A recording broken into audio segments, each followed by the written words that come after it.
Dear students, आज के इस लेक्चर में हम 10वीं क्लास का गणित का 5वां अध्याय समांतर श्रेणियां की प्रश्नावली 5.3 के प्रश्न नंबर 16 से प्रश्न नंबर 20 तक हल करेंगे।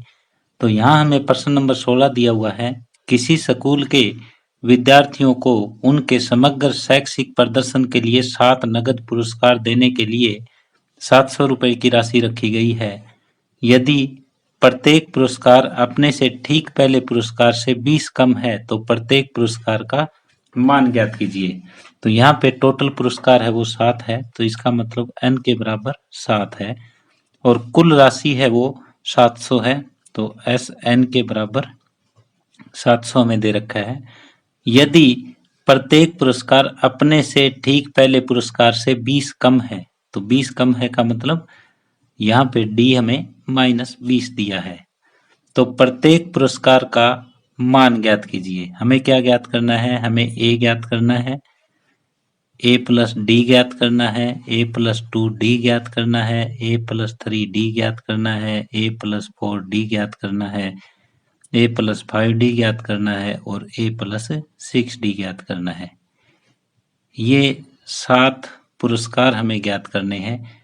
पहला पुरस्कार जो है वो दूसरे से 20 फालतू है, यानी कि बाद में जितने भी पुरस्कार मिलेंगे वो 20 कम होते जाएंगे।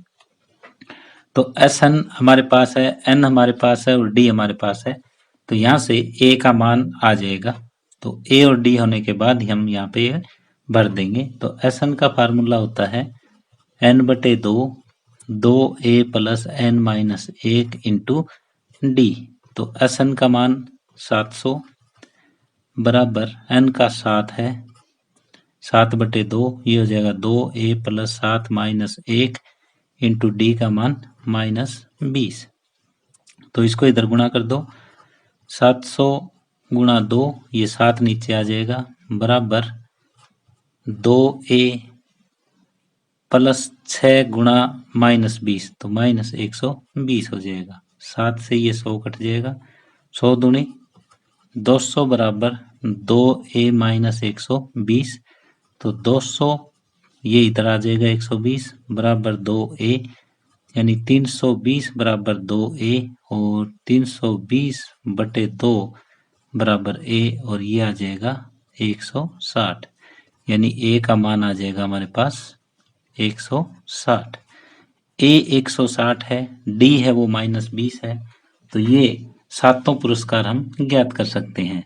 a का मान 160, तो इसका मतलब पहला पुरस्कार 160, दूसरा हो जाएगा 160 माइनस 20 140, तीसरा हो जाएगा 160 माइनस 20 गुणा 2, तो 160 में से 40 जाएगा 120, चौथा हो जाएगा 160 माइनस 20 गुणा में 3, ये 100 रुपये हो जाएगा।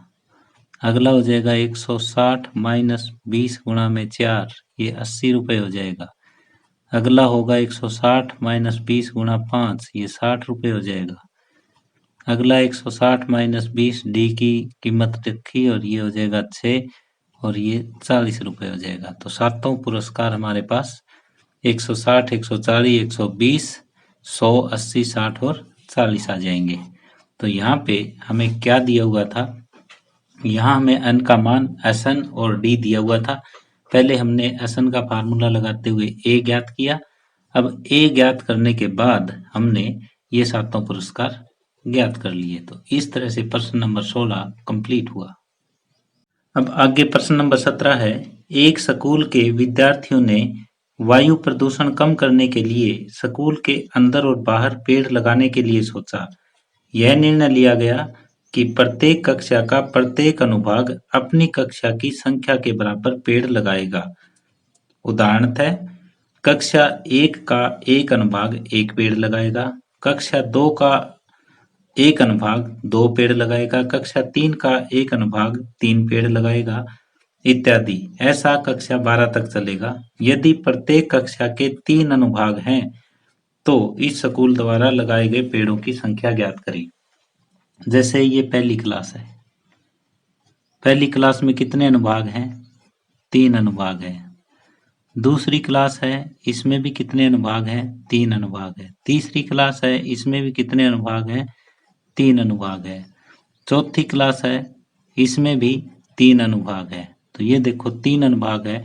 तो यहाँ पे पहली क्लास का एक अनुभाग कितने पेड़ लगा रहा है? मैं एक बार स्टेटमेंट दोबारा पढ़ देता हूँ ताकि आपको ये क्लियर हो जाए।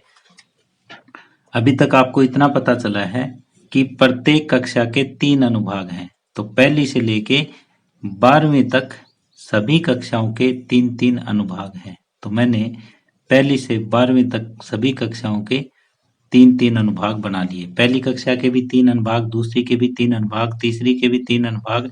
इस तरह से कक्षा 12 तक 3-3 अनुभाग हमारे पास है। अब ये क्या कहते हैं? ये कहता है कि प्रत्येक कक्षा का प्रत्येक अनुभाग अपनी कक्षा के हिसाब से कक्षा के बराबर पेड़ लगाएगा। जैसे कक्षा 1 का एक अनुभाग 1 पेड़ लगाएगा, कक्षा 2 का एक अनुभाग 2 पेड़ लगाएगा, कक्षा 3 का एक अनुभाग 3 पेड़ लगाएगा। ऐसे ही कक्षा 12 तक चलेगा। यानी पहली कक्षा का एक अनुभाग 1 पेड़ लगाएगा तो 3 अनुभाग कितने पेड़ लगा देंगे? 3 अनुभाग तो 3 पेड़ लगा देंगे। अब दूसरी कक्षा का एक अनुभाग 2 पेड़ लगाएगा, यानी कक्षा के बराबर। तो इसमें 3 अनुभाग है, तो दूसरी कक्षा कितने पेड़ लगाएगी? 6 लगाएगी। तीसरी कक्षा कितने लगा देगी? एक अनुभाग 3 लगाता है तो 3 अनुभाग 9 लगा देगी। चौथी कक्षा का एक अनुभाग 4 पेड़ लगाता है, 3 अनुभाग है, 4 तिये 12 पेड़ लग जाएंगे। इस तरह से कक्षा 12वीं तक पहुंचते पहुंचते कितने पेड़ लग जाएंगे? 36। तो पहली क्लास जो है वो पेड़ लगाएगी वो 3 है, दूसरी क्लास पेड़ लगाएगी 6, तीसरी 9, चौथी 12 और इस तरह से 12वीं क्लास है वो 36 पेड़ लगाएगी। तो आप इसको लैंग्वेज में लिखना चाहो तो लैंग्वेज में भी लिख सकते हो कि पहली कक्षा द्वारा लगाए गए पौधे 3, पहली कक्षा द्वारा लगाए गए पौधे बराबर 3, दूसरी कक्षा द्वारा लगाए गए पौधे कितने? 6, तीसरी कक्षा द्वारा लगाए गए पौधे 9 और इसी तरह से आगे बढ़ता जाएगा। 12वीं क्लास द्वारा लगाए गए पौधे वो 36 हो जाएंगे। तो अब ये एक हमारे पास सीक्वेंस बन जाएगी एपी में और इस एपी का हम जोड़ कर देंगे। अब यहाँ पे हमारे पास एक सीक्वेंस बन जाएगी, अनुक्रम बन जाएगा। तो वो अनुक्रम होगा, वो क्या होगा? अनुक्रम इस तरह से होगा 3, 6, 9, 12 और कहाँ तक जाएगा ये? 36 तक। यहाँ ए के बराबर 3 है, डी के बराबर 6 माइनस 3 3 हो जाएगा और एन के बराबर 12 है। हमें एस एन ज्ञात करना है, यानी एस 12 ज्ञात करना है। तो यहाँ पे एस एन का formula n/2 2a plus n minus 1 into D होता है। n की जगह हमें 12 लिखना है, तो ये हो जाएगा 12/2 2 a की जगह 3 प्लस में 12 माइनस 1 और d की जगह भी 3। a का मान 3, d का मान 3 और n का मान 12। 2 एकम 2, 2 छिके 12, ये हो जाएगा 6, 2 तिये 6 प्लस में 11 तिये 33। 6 गुणा 33 और 6 39, तो 6 में 54, 6 तिये 18 और 5 23। तो इस तरह जो पौधे लगेंगे वो 234। तो अतः कुल पौधों की संख्या जो होगी वो 234 होगी। तो यहाँ हमने क्या किया? यहाँ हमें ये दे रखा था कि एक क्लास के 3-3 अनुभाग हैं और जो क्लास है, जो क्लास की संख्या है उसी के बराबर एक अनुभाग पौधे लगाता है। जैसे पहली क्लास का एक अनुभाग एक पौधा लगाएगा, तो पहली क्लास ने पूरे पौधे 3 लगाए, दूसरी ने 6, तीसरी ने 9 और इस तरह से एक सीक्वेंस बन गई और हमने 12 कक्षाओं का जोड़ ज्ञात कर दिया। एस एन वाला फार्मूला लगाया और एन की जगह 12 लिख दिया। तो अतः कुल पौधों की संख्या है वो 234। 34 आई। तो इस तरह से प्रश्न नंबर 17 कंप्लीट हुआ। अब प्रश्न नंबर 18 है, केंद्र ए से प्रारंभ करते हुए केंद्रों ए और बी को लेते हुए त्रिज्याओं 0.5 सेंटीमीटर, 1 सेंटीमीटर, 1.5 सेंटीमीटर, 2 सेंटीमीटर वाले उत्तरोत्तर अर्धवृत्तों को खींचकर एक सर्पिल बनाया गया, जैसा कि चित्र में दर्शाया गया है। 13 क्रमागत अर्धवृत्तों से बने इस सर्पिल की लंबाई क्या होगी? तो पहले हमें जो मिला है अर्धवृत्त, वो केंद्र ए से होकर केंद्रों ए और बी को लेते हुए हमने बनाया है। तो पहला जो सर्पिल हमारा बना है वो ये वाला बिंदु ए है, ना कि ये। एक बार केंद्र ए को लिया, एक बार केंद्र बी को लिया। ए को केंद्र माना, ये पहली त्रिज्या है वो 0.5 है और ये अर्धवृत्त की लंबाई है। अर्धवृत्त की लंबाई L1 क्या हो जाएगी? अर्धवृत्त, पहले अर्धवृत्त की ये कहो, पहले अर्धवृत्त की लंबाई L1 ये क्या हो जाएगा? ये होता है 2πr होता है पूरे वृत्त का घेरा और अर्धवृत्त का घेरा हो जाएगा पाई गुणा में आर। आर का मान 0.5, तो ये 0.5 पाई आ जाएगा, पाई आर। तो पाई का मान तो पाई हो जाएगा, आर हमें 0.5 दे रखी है। फिर दूसरे अर्धवृत्त की लंबाई यानी L2 ये कितनी हो जाएगी? पाई गुणा में 1.0, क्योंकि जो ये पूरा है ये 1.0 हो जाएगा। बी को केंद्र मानते हुए हमने ये एक अर्धवृत्त खींचा है, तो 1.0 पाई ये हो जाएगा। फिर तीसरे अर्धवृत्त की लंबाई यानी L3 हमने मान रखी है पाई 1.5 हो जाएगा, तो 1.5 पाई। इस तरह से ये बढ़ती जाएगी आगे तक और हमें 13 क्रमागत अर्धवृत्तों से बने इस सर्पिल की लंबाई ज्ञात करनी है। यानी जो सीक्वेंस बनेगी वो L1, L2, L3, L4 और कहाँ तक ये जाएगा? L13 तक जाएगा। तो L1 का मान 0.5 पाई, 1.5 पाई, 1 पाई और फिर 1.5 पाई, फिर 2.0 पाई, ऐसे ऐसे बढ़ता जाएगा। यहाँ a हो जाएगा 0.5 पाई, ये AP बनी एक, और d है वो भी 0.5 पाई हो जाएगा। एक में से आधा जाएगा तो आधा पाई बचेगा और n के बराबर हमारे पास 13 है। तो हमें Sn का फार्मूला लगाना है n/2, 2a plus n-1 into d।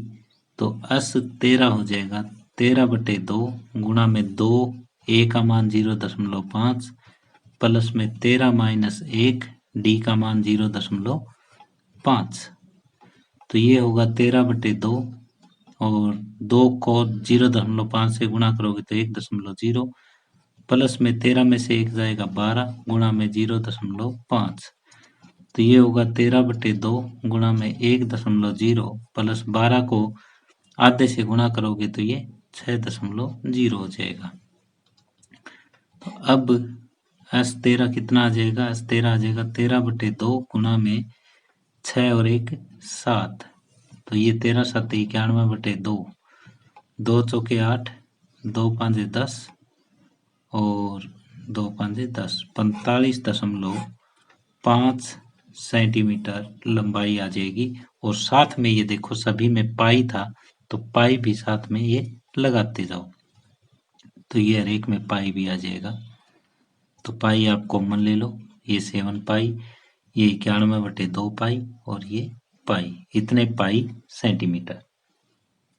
यदि आप पाई का मान रखना चाहो तो यहाँ पे रख भी सकते हो।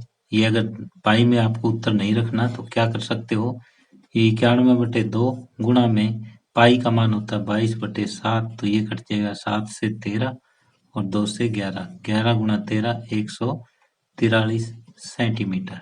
तो ये भी आपका उत्तर हो सकता है और ये भी उत्तर हो सकता है। तो आपको ये पाई लगाना भूलना नहीं है। यदि ये पाई आप भूल गए तो आपका क्वेश्चन यहाँ से आगे गलत हो जाएगा, क्योंकि हर एक के साथ ये पाई है और तो पाई आप यहाँ पे भी लगाओगे। तो इस तरह से प्रश्न नंबर 18 कंप्लीट हुआ। प्रश्न नंबर 19 है, 200 लट्ठों को ढेरी के रूप में इस प्रकार रखा जाता है कि सबसे नीचे वाली पंक्ति में 20 लट्ठे, तो यहां जैसे सबसे नीचे वाली पंक्ति में 20 लट्ठे, उससे अगली पंक्ति में 19 लट्ठे, तो इसमें 19 लट्ठे, उससे अगली पंक्ति में 18 लट्ठे, और इसी तरह से 17, 16, 15, 14 ऐसे चलते जा रहे हैं, और ये कुल लट्ठे हैं वो 200 है। ये बताना है कि कितनी पंक्तियों में ये रखे जाएंगे और सबसे ऊपर जो पंक्ति होगी उसमें कितने लट्ठे होंगे। तो सबसे नीचे वाली पंक्ति में कितने लट्ठे हैं, यहाँ पे जो लट्ठे हैं वो 20, यहाँ पे लट्ठे हैं वो 19, फिर 18, तो ये एक एपी बनती जा रही है। यहाँ पे आप लिख सकते हो कि सबसे नीचे वाली पंक्ति में लट्ठे, ये जो लट्ठे हैं ये होंगे 20, फिर उससे ऊपर वाली पंक्ति में लट्ठे ये 19, फिर उससे ऊपर वाली पंक्ति में लट्ठे हैं वो 18, और ऐसे ही बढ़ता जाएगा। तो ये एक एपी बनेगी। तो एपी होगी वो कौन सी होगी, वो ये बन जाएगी 20, 19, 18, 17, ऐसे ऐसे चलता जाएगा। अब एस एन के बराबर हमें 200 दे रखा है, ए के बराबर 20 और डी के बराबर -1, और आपको क्या ज्ञात करना है, एक तो एन ज्ञात करना है और एक ए एन ज्ञात करना है, ये प्रश्न है। तो एस एन का फार्मूला लगाएंगे n/2, 2a plus n-1 into D बराबर एस एन। तो n का मान हमें ज्ञात करना है, 2a, a की जगह 20 रखो, n का मान ज्ञात करना है और d की जगह -1 बराबर 200। तो इस 2 की गुणा इधर कर देंगे तो ये हो जाएगा 400, तो 40 प्लस में 1 और माइनस n बराबर 200 दूनी 400, तो ये गुणा करोगे तो -n² प्लस 41n, इधर से ये ले आओ, बराबर 400 बराबर 0। तो माइनस से भाग कर दो दोनों तरफ, तो ये हो जाएगा n² माइनस 41n और प्लस 400 बराबर 0। तो अब ऐसी दो संख्याएं ढूंढनी है, गुणा करें तो 400 आए और जोड़ करें तो -41 आए।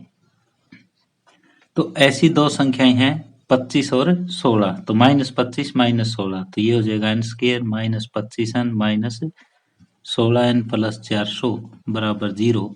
तो n कॉमन, n-25 और -16 कॉमन, और ये हो जाएगा n-25 बराबर 0। तो n-16 n-25 बराबर 0, तो n के बराबर 16 और n के बराबर आ जाएगा 25। अब n के बराबर 25 हम मानते हैं शुरू में, यदि n बराबर 25 है तो हमें ए एन ज्ञात करना है। तो n का मान 25 है, तो a 25 क्या हो जाएगा, a प्लस 24 डी। तो a का मान हमारे पास दिया हुआ है 20 प्लस में 24 गुणा में d की वैल्यू -1, तो ये हो जाएगा -4। तो n बराबर 25 संभव नहीं है, क्योंकि ये a 25 है वो नेगेटिव नहीं हो सकता, क्योंकि लट्ठे कभी ऋणात्मक नहीं होंगे, ये संभव नहीं है। तो ये संभव नहीं है, तो इसलिए n बराबर 16 और a 16 हो जाएगा a प्लस 15d, और a का मान 20 है, प्लस में 15, d की वैल्यू -1, तो 20 माइनस 15, सबसे ऊपर वाली पंक्ति में है वो 5 लट्ठे हैं। सबसे टोटल पंक्तियां है वो 16 है और सबसे ऊपर वाली पंक्ति में जो लट्ठे हैं वो 5 है। तो यहाँ पे हमें एक सीरीज मिल गई थी कि 20, 19, 18, 17 ऐसे एन के बराबर 200 दिया हुआ है, पहला पद है वो 20 है और जो कॉमन डिफरेंस है वो -1, n हमें ज्ञात करना है, ए एन ज्ञात करना है। तो एन का फार्मूला लगा के हमने एक द्विघात समीकरण बनाई और यहाँ से n के दो मान आए, एक 16 और एक 25। तो n के बराबर 25 पॉसिबल नहीं हुआ, क्योंकि a 25 है वो -4 आ गया, लट्ठे कभी माइनस में नहीं होते, तो इसलिए ये संभव नहीं है। तो n के बराबर 16 हो जाएगा और सबसे ऊपर वाली पंक्ति में जो लट्ठे होंगे वो 5 हो जाएंगे। तो इस तरह से प्रश्न नंबर 19 कंप्लीट हुआ। अब प्रश्न नंबर 20 है, एक आलू दौड़ में प्रारंभिक स्थान पर एक बाल्टी रखी हुई है जो पहले आलू से 5 मीटर दूर है। ये बाल्टी है, पहले आलू से 5 मीटर दूर है तथा अन्य आलुओं को एक सीधी रेखा में परस्पर 3 मीटर की दूरियों पर रखा गया है। आगे 3-3 मीटर की दूरी पर आलू रखे गए हैं और इस रेखा पे टोटल 10 आलू रखे गए हैं। अब प्रत्येक प्रतिभागी को प्रत्येक प्रतियोगी बाल्टी से चलना प्रारंभ करती है। बाल्टी से चलना प्रारंभ करती है, निकटतम आलू उठाती है और बाल्टी में वापस डालती है। फिर दूसरा आलू तक जाती है, आलू उठाती है और फिर बाल्टी में डालती है। फिर तीसरे आलू तक, फिर चौथे आलू तक, फिर 5वें आलू तक जाती है और एक एक करके सारे आलू बाल्टी में डाल देती है। तो प्रतियोगी को कुल कितनी दूरी दौड़नी पड़ेगी? तो ये देखो, यहाँ पे पहले आलू के लिए दूरी, पहले आलू के लिए दूरी तय करनी पड़ेगी। कितनी करनी पड़ेगी? 5 मीटर वो जाएगी, 5 वापिस आएगी, 10 मीटर। अब दूसरे आलू के लिए दूरी तय करनी पड़ेगी। 5 और 3 8 जाएगी, 8 वापिस आएगी, 16 मीटर। और तीसरे आलू के लिए दूरी तय करनी पड़ेगी, तो 5 3 8 3 11 जाएगी, 11 वापिस आ जाएगी, 22 मीटर।